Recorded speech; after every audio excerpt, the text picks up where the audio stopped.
బిహారీ బయటున్నాడమ్మా, వస్తాడు. అమ్మా, బావని రమ్మను. బావ నాతోనే ఉండాలి.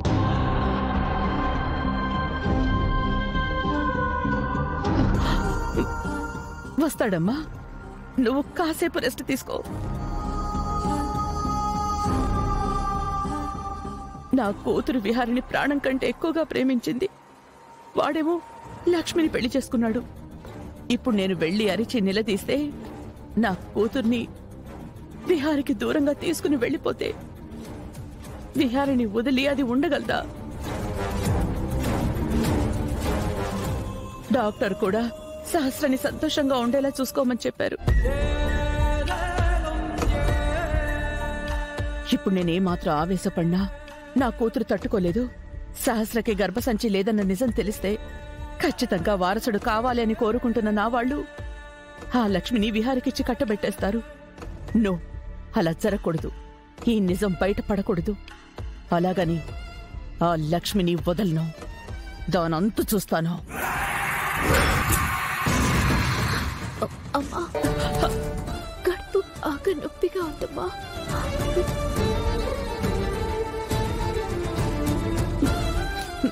ఏం లేదమ్మా, యాక్సిడెంట్ వల్ల పెయిన్ వస్తుంది. పెయిన్ వస్తే టాబ్లెట్ వేసుకోమని డాక్టర్ గారు చెప్పారు కదా. అమ్మా, నేనేదో కోల్పోయినట్టు అనిపిస్తోందమ్మా.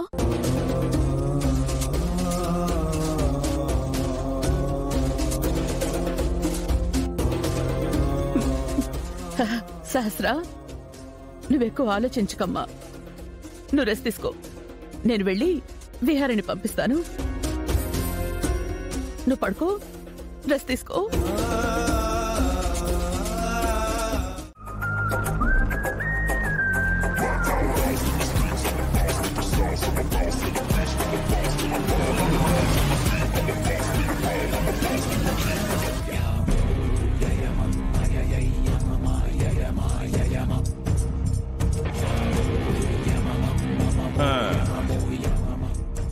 రే పానకాలు, టైగర్ మనల్ని పంచాయతీకి పిలిచారేంట్రా?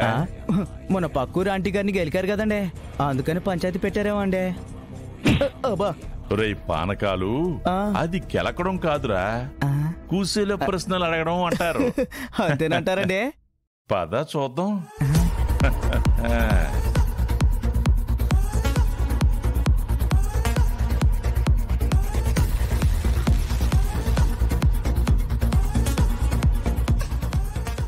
ఎరా సుబ్బయ్య, పొద్దున్నే ఇంతమంది ఇక్కడ గుమ్మిగూడారేంట్రా? ఏంటి మ్యాటరు? మన పొలాలు కొని ఏదో ఫ్యాక్టరీ పెడతారంటండయ్యా. అబ్బో, ఇల్లేనా? అవునయ్యా. అందరికీ నమస్కారం అండి. నా పేరు పార్థసారథి. వీకే ఇండస్ట్రీస్కి ఎండి కమ్ చైర్మన్ని. వీకే ఇండస్ట్రీస్ ఒక పెద్ద ఫ్యాక్టరీని మీ ఊరిలో కట్టాలని నిర్ణయించుకొని మీ పొలాలని కొనడానికి వచ్చాం. మీరు ఫ్యాక్టరీ కట్టాలనుకుంటే సరిపోద్దా? మేం పొలాలు అమ్మాలిగా. మీ ఊర్లో ఫ్యాక్టరీ పడితే మీ అందరికీ ఉపాధి దొరుకుతుంది. ఆహా, ఏంటి ఊరు మొత్తానికి ఉద్యోగాలు ఇస్తారా? క్వాలిఫికేషన్ ఉన్న వాళ్ళకి ఇస్తామండి.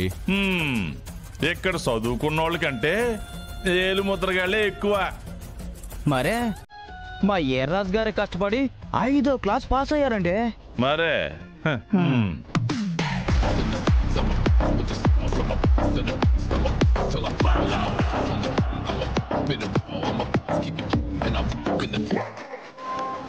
రైతులేమంటున్నారు?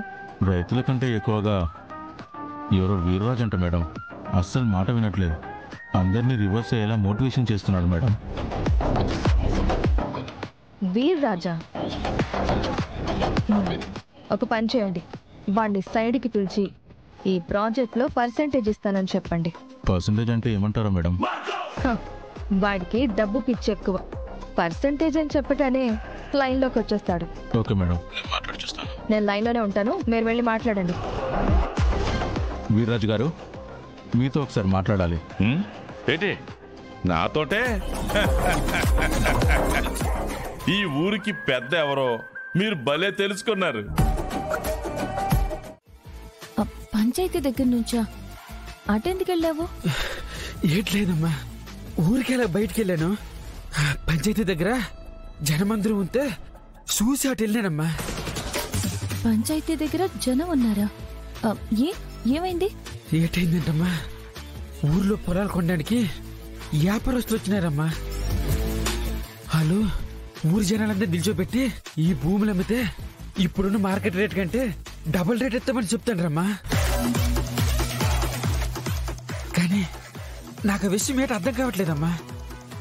ఇప్పుడు ఎవరైతే రైతులతో బేరమాడుతుండ్రో ఆ వ్యాపారస్తుని మీరందరూ లేనప్పుడు అంబికమ్మడి కలవడం నేను చూశానమ్మా.